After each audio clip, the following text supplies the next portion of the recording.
Bayangkan sebuah penjara vertikal dengan ratusan lantai. Setiap hari, makanan diturunkan lewat sebuah platform. Lantai atas, makan lebih dulu.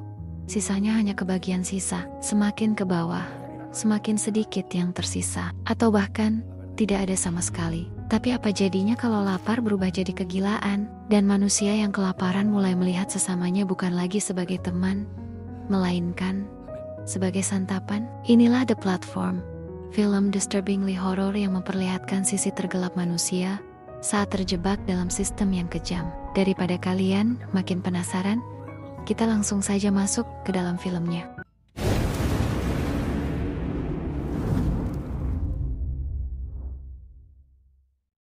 Di awal film, kita diperlihatkan seorang pria tua yang sedang memeriksa bahan makanan. Semua makanan ini disiapkan untuk para tahanan di dalam sebuah penjara unik. Kemudian, seorang pria bernama Goreng tersadar dari pingsannya. Ia mendapati dirinya berada di dalam sel bersama seorang pria tua bernama Terima Kasih. Begitu Goreng bangun, Terima Kasih langsung berkata, "Lantai 48 itu." Ia menjelaskan bahwa mulai hari itu, mereka hanya akan mendapat sisa makanan dari lantai atas, yaitu lantai ke-47. Semakin kecil angkanya, semakin tinggi posisi lantai tersebut. Dengan lantai paling atas adalah lantai ke-0. Goreng lalu melihat ke tengah ruangan. Ada sebuah lubang besar yang menjulang ke atas dan ke bawah. Dari situlah makanan dikirimkan, diturunkan dari lantai 0, hingga terus bergerak ke lantai terbawah. Setiap lantai hanya dihuni 2 orang yang harus bertahan hidup bersama selama 1 bulan. Terima Kasih yang sudah berbulan-bulan di sana menjelaskan sistemnya. Lantai paling atas mendapat makanan paling layak, sementara semakin ke bawah, tahanan hanya kebagian sisa-sisa. Menurutnya, lantai 48 masih terbilang cukup baik dibanding lantai yang lebih bawah.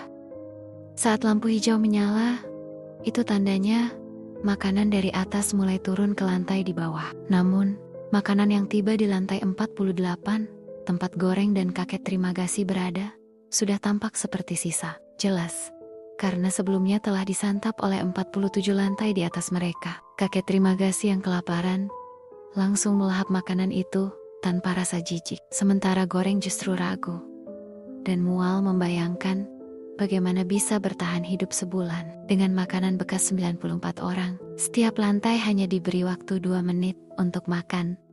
Sebelum makanan bergerak turun, Goreng akhirnya hanya mengambil 1 buah untuk disimpan. Tetapi kakek Terima Kasih malah meludahi makanan yang turun ke lantai berikutnya. Perilaku semacam itu sudah biasa. Semakin bawah posisi lantai, semakin rendah pula penghargaan yang didapat. Tiba-tiba, suhu ruangan berubah drastis menjadi panas. Kakek Terima Kasih menjelaskan, hal itu terjadi bila ada tahanan menyimpan makanan. Satu-satunya cara mengembalikan suhu normal adalah dengan membuang makanan yang disimpan kembali ke atas meja lift. Scene lalu berganti, memperlihatkan Goreng yang tengah menjalani wawancara dengan salah satu petugas penjara. Goreng diizinkan membawa 1 benda ke dalam penjara. Ia memilih sebuah buku untuk dibaca. Ia masuk ke penjara bukan karena melakukan kejahatan, melainkan secara sukarela selama 6 bulan demi mendapatkan gelar terakreditasi. Sementara itu, Terima Kasih yang dipanggil Goreng sebagai kakek bercerita bahwa ia dipenjara karena melempar televisi dari apartemen hingga menewaskan seorang pesepeda. Tak lama, lampu penjara berubah merah. Itu tanda bahwa lift makanan segera bergerak kembali ke atas. Hari-hari pertama, Goreng masih merasa jijik. Ia tidak menyentuh makanan sisa dari lantai atas. Sementara Terima Kasih justru lahap menyantapnya. Goreng lalu bertanya, berapa jumlah lantai di penjara itu? Terima Kasih tidak tahu pasti. Namun ia pernah berada di lantai 132, di mana hampir tidak ada makanan tersisa. Hal itu membuat Goreng membayangkan nasib para tahanan di lantai paling bawah. Tergerak hatinya, ia mencoba mengajak orang-orang di atas untuk berbagi makanan dengan tahanan di bawah. Namun berbeda dengan Goreng, mental Terima Kasih sudah rusak. Ia bahkan tega mengencingi makanan yang akan turun. Karena dulu, ia juga pernah diperlakukan demikian saat berada di bawah. Yang lebih menyeramkan, benda yang ia bawa ke penjara adalah sebuah pisau. Tanda bahwa ia sudah siap menghadapi kerasnya hidup di sana. Goreng yang kelaparan setelah berhari-hari tak makan, mulai membiasakan diri menyantap sisa makanan. Saat ia santai membaca buku, tiba-tiba ada seseorang jatuh dari lantai atas. Terima kasih, yang dipanggil Goreng sebagai kakek terima kasih, tampak tenang. Karena sudah terbiasa dengan kejadian semacam itu di penjara ini, Goreng pun bertanya-tanya, bagaimana terima kasih yang sudah tua bisa bertahan hidup di lantai 132.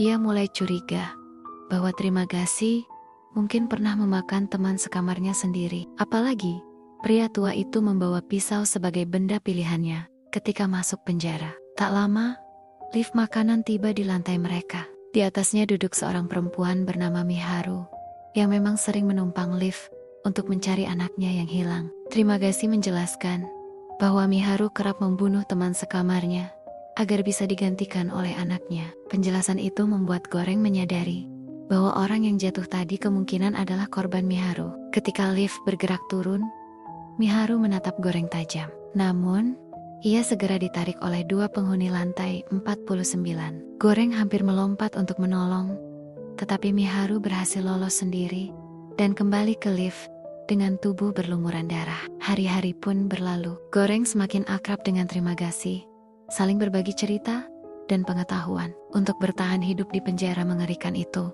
gas mulai memenuhi ruangan. Goreng dan terima kasih pun pingsan. Itu pertanda mereka akan dipindahkan ke lantai berikutnya. Bisa lebih atas, bisa lebih bawah. Jika salah satu tewas, pasangannya akan diganti. Namun jika keduanya selamat, maka mereka akan tetap bersama. Saat Goreng terbangun, tubuhnya sudah terikat kain. Terima kasihlah yang melakukannya. Kali ini mereka berada di lantai 171, tempat di mana makanan tidak pernah sampai. Terima kasih mengaku tidak bisa bertahan tanpa asupan. Karena itu, ia berniat menjadikan Goreng sebagai makanannya. Ia menenangkan Goreng, berkata bahwa ia tidak akan langsung memakannya. Terima kasih berencana berpuasa seminggu, lalu mengiris tubuh Goreng sedikit demi sedikit selama 3 minggu berikutnya, tanpa menyentuh bagian vital, agar Goreng tetap hidup. Ketika platform makanan sampai di lantai mereka, ternyata benar, tidak ada lagi makanan tersisa, hanya piring dan gelas kosong. Terima kasih pun mulai berpuasa, sementara Goreng hanya bisa pasrah,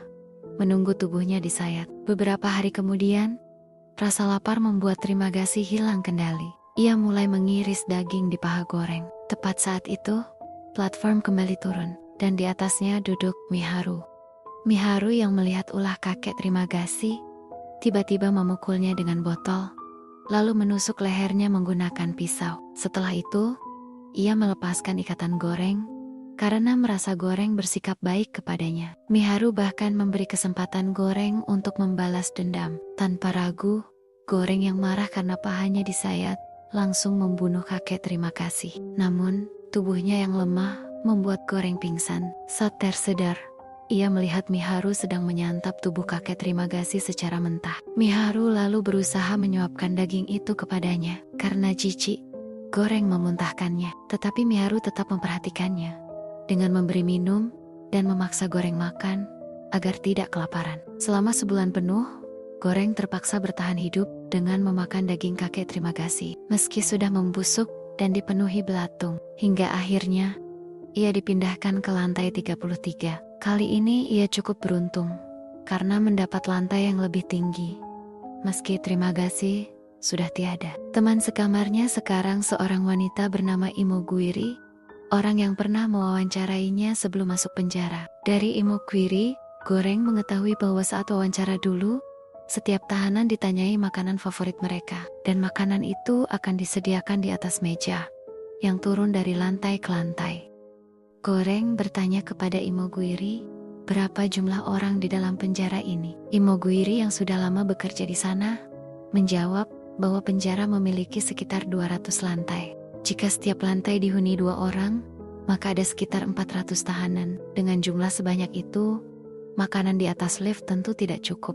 Namun, menurut Imoguiri, makanan sebenarnya bisa mencukupi bila semua tahanan mau menegakkan solidaritas. Ketika makanan datang, Goreng pun tidak lagi harus memakan daging manusia. Dengan lahap ia menyantap hidangan dari lantai atas. Sementara itu, Imoguiri tetap bersikeras membagi jatah makanan ke dalam 2 piring, untuk diberikan ke lantai bawah. Ia berharap orang lain mau meniru tindakannya dan menerapkan solidaritas. Imoguiri juga berpesan agar penghuni lantai 34 menyisakan makanan untuk lantai-lantai berikutnya. Sayangnya, tidak semua orang berpikiran sama. Banyak tahanan tetap serakah, menghabiskan makanan tanpa peduli nasib orang-orang di bawah. Hari demi hari, Imoguiri terus berusaha menanamkan solidaritas, tapi tetap saja diabaikan. Akhirnya, Goreng yang muak mengambil jalan keras. Ia mengancam, bila orang di bawah tidak membagikan makanan, ia akan kencing dan buang air besar di atas meja itu. Ternyata ancaman tersebut efektif. Para tahanan di lantai bawah pun akhirnya menurut pada perkataan Goreng. Keesokan harinya, saat makanan turun, tiba-tiba Miharu terbaring di atas lift dengan tubuh penuh luka. Goreng dan Imoguiri segera menolongnya. Namun, ruangan mendadak berubah sangat dingin. Rupanya, anjing Imoguiri mengambil makanan dari meja dan tidak mengembalikannya. Goreng cepat merebut makanan itu kembali ke lift, dan suhu ruangan pun normal lagi. Beberapa saat kemudian, Goreng terbangun dan mendapati Miharu bertengkar dengan Imoguiri. Ternyata, Miharu yang kelaparan membunuh dan memakan anjing kesayangan Imoguiri. Situasi menjadi tidak tenteram, hingga Miharu akhirnya turun ke lantai bawah. Sementara itu, Imoguiri larut dalam stres dan keputusasaan. Di tengah kesedihannya, Imoguiri mengungkapkan bahwa Miharu sebenarnya tidak memiliki anak. Sebelum masuk penjara, Miharu ingin menjadi artis seperti Marilyn Monroe. Karena gagal, ia kehilangan kewarasan dan berkhayal mencari anak yang tak pernah ada.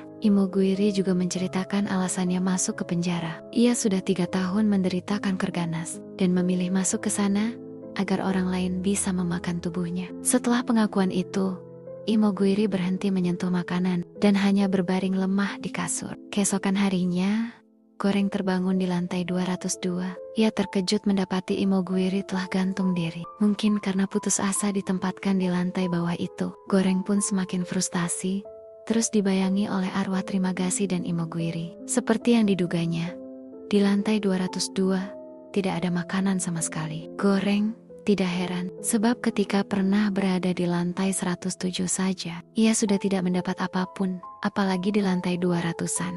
Goreng menggunakan pecahan kaca untuk menghitung berapa kali lift makanan berhenti, hingga kembali ke lantai 0. Dengan cara itu, ia bisa tahu jumlah lantai di penjara tersebut. Karena menolak memakan daging Imoguiri, Goreng hanya mengunyah robekan kertas dari bukunya. Namun, ia terus dihantui arwah Trimagasi yang memaksanya makan daging tersebut. Akhirnya, Goreng terpaksa memakan daging Imoguiri demi bertahan hidup. Bahkan, selama sebulan penuh, ia memakannya. Bulan berikutnya, Goreng mendapat lantai 6.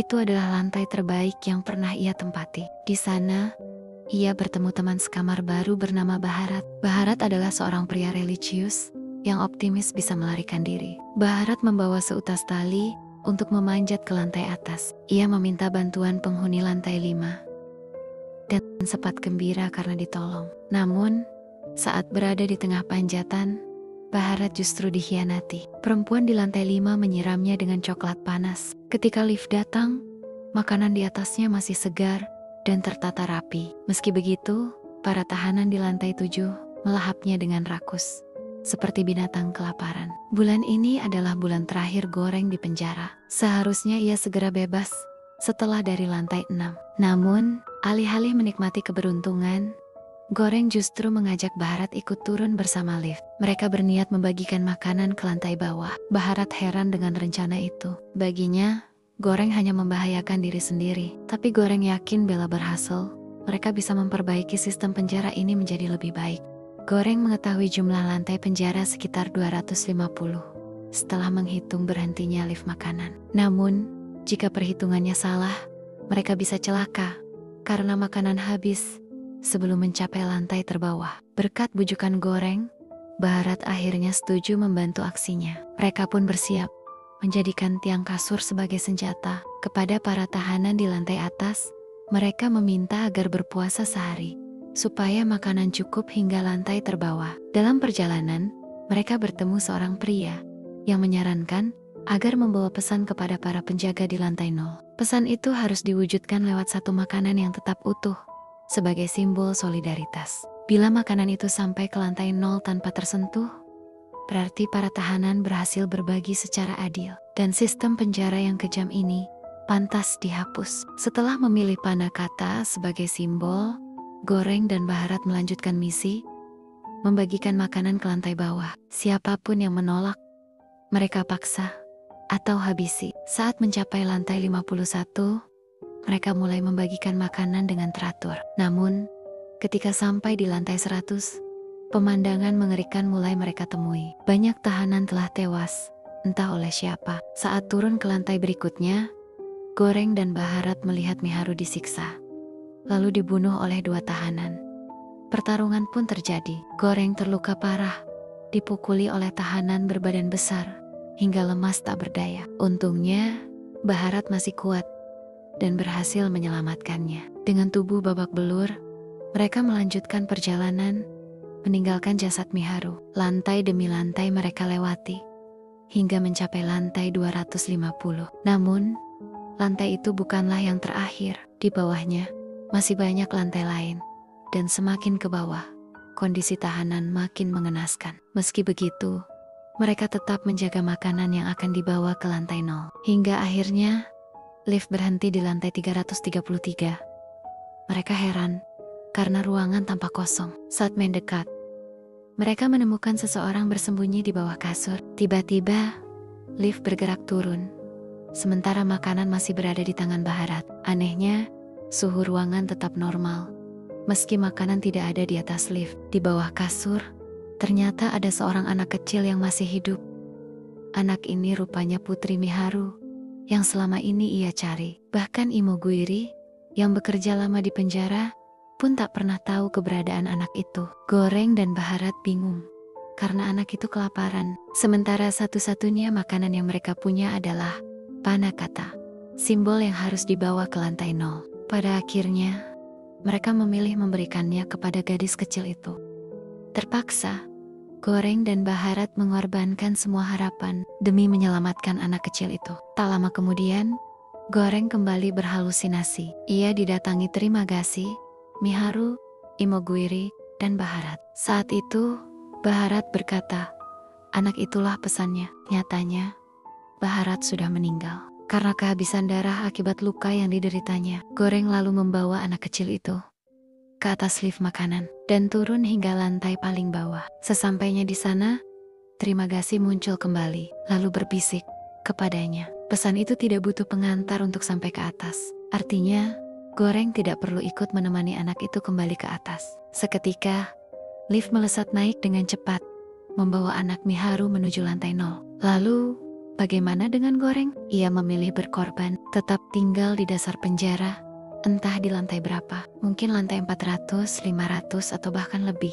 Ia mengorbankan dirinya agar pesan itu sampai ke atas, dengan harapan orang-orang di dalam penjara bisa selamat. Anak kecil itu menjadi simbol pesan bagi para pengelola penjara bahwa para tahanan tidak layak diperlakukan dengan cara yang kejam dan tidak manusiawi. Pesan utama yang bisa ditangkap adalah setiap lantai sebenarnya mendapat jatah makanan yang cukup. Namun, karena sistem penjara yang rusak, orang-orang di lantai atas menghabiskan lebih dari bagiannya, sehingga lantai bawah tidak kebagian. Film ini seolah menyindir kondisi nyata. Orang-orang di atas, mereka yang berkuasa dan kaya raya, tidak menggunakan kekuasaannya untuk membantu orang-orang di bawah. Sementara itu, orang miskin diibaratkan penghuni lantai bawah. Hidupnya serba kekurangan.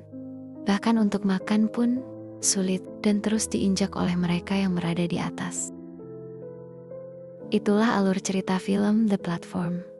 Sebuah kisah penuh simbol tentang keserakahan, ketidakadilan, dan ujian kemanusiaan di tengah sistem yang kejam. Film ini bukan hanya menegangkan, tapi juga meninggalkan pertanyaan besar.